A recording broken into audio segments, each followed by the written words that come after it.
Magandang araw ng linggo po sa ating lahat ngayon mga idol. Ngayon po nagpapakulo ako dito ng tubig na may mga rekado na po yan. May paminta, asin, sibuyas at kamatis. Magluluto po tayo ng sabaw. Isda po mga idol. Ayan po.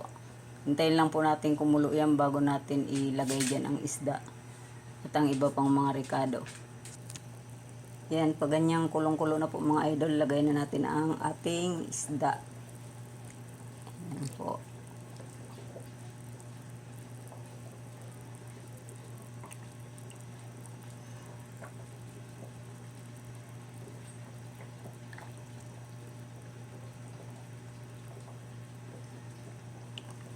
At hayaan lang po natin uling kumulo yan, maluto ng ilang minuto bago po natin ilagay ang gulay. Yan, shout out po pala sa lahat ng mga vlogger. Kahit ano pa man pong ibinablog nila, magmanok man po yan, halaman o kung ano pa man. Sa mga katulad ko pong nanay na laging nasa bahay, nagluluto.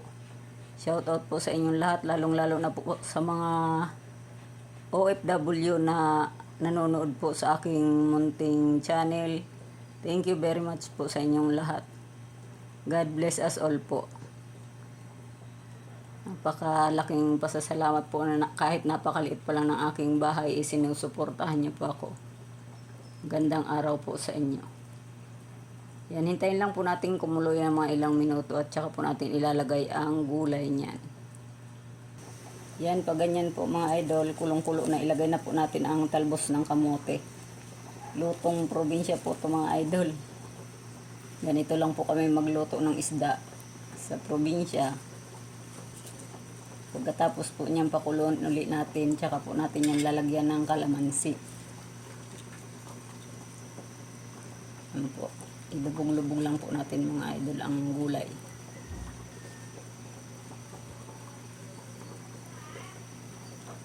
Ilagay na rin po natin dyan ang siling haba.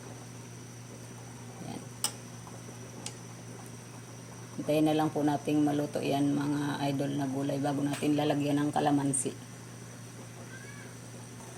Ayan po mga idol, kulong-kulo na siya at medyo luto na ang gulay. Ilagay na po natin ang ating pinigang kalamansi. Pampaasim po, sarap ng sabaw niyan mga lods.